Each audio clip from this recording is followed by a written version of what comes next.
Olá a todos, sejam muito bem-vindos a mais um Dia de Mente Saudável. Eu sou Luiz Augusto Malta, sou médico pela UFMG, psiquiatra pelo Hospital das Clínicas da UFMG. Esse é o canal Mente Saudável. Eu queria te pedir para fazer sua inscrição se ainda não estiver inscrito. Se estiver gostando muito do conteúdo, visite metodomentesaudável.com.br. Pode ter alguma coisinha lá que vá te agradar.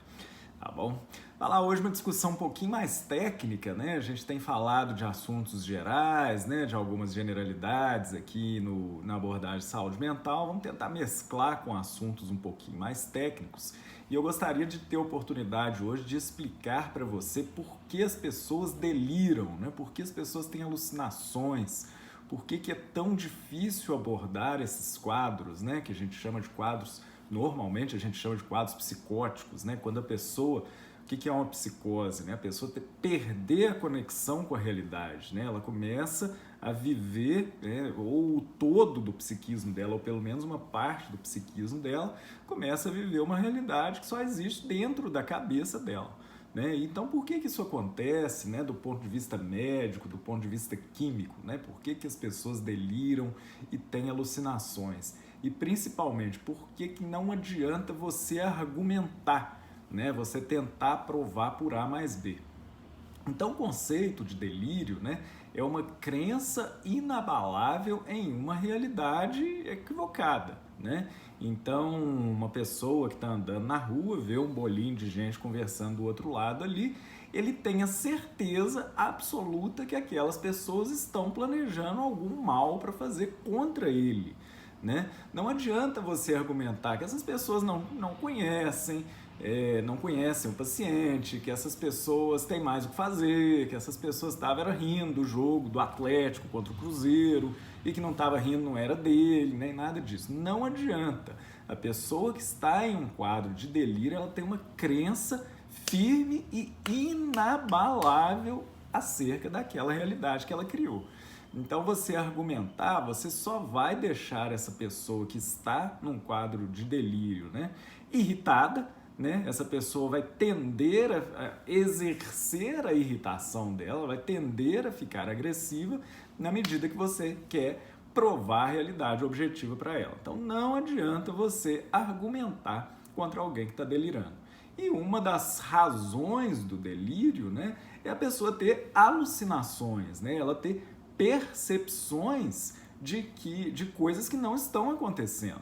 Então, as alucinações mais comuns são as alucinações auditivas, né? A pessoa começa a ouvir coisas que não estão acontecendo.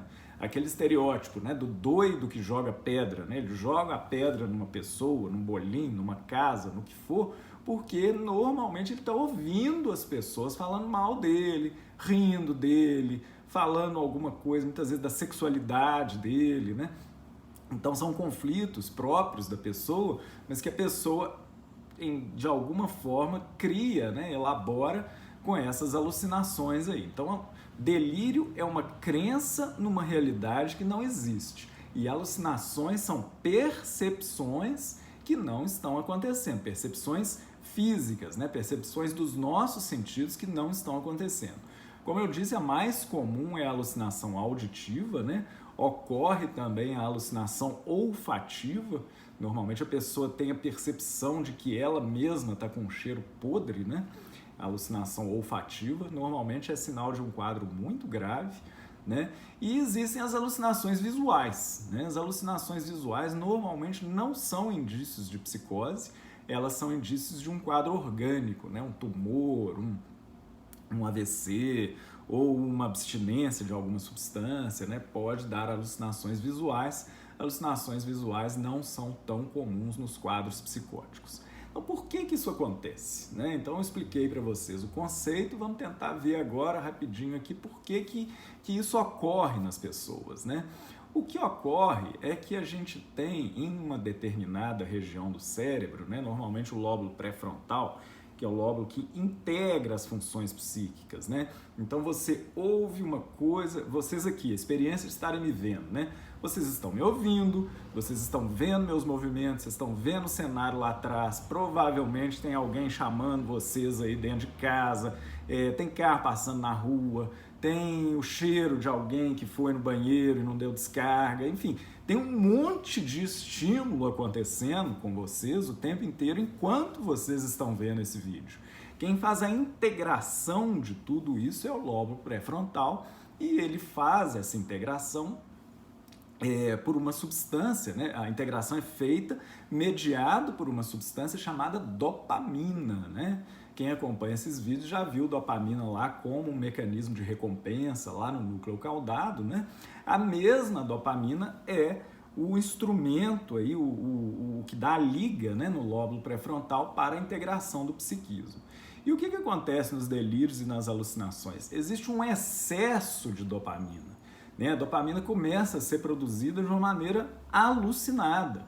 Então, esse excesso de dopamina vai fazer com que o paciente tenha, né, uma visão bem simplificada, viu, gente? Isso aí é para o leigo entender, não é? Isso aqui não é uma aula de neurofisiologia, não, mas só para vocês visualizarem, né? Então, vai ter um excesso de dopamina no lobo pré-frontal e essas pessoas vão começar a ter um excesso de percepções. Elas começam a não conseguir entender o que é importante e o que não é. Então vocês imaginam o sofrimento dessa pessoa, né? Como se ela estivesse assim, num lugar, todo mundo falando muito alto ao mesmo tempo, assuntos importantíssimos ao mesmo tempo.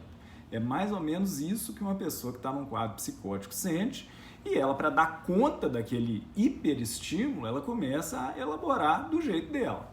É aí que surgem os delírios, as alucinações e aquele comportamento que leva tanto sofrimento, tanto para os pacientes psicóticos, quanto para as famílias, desculpem, né?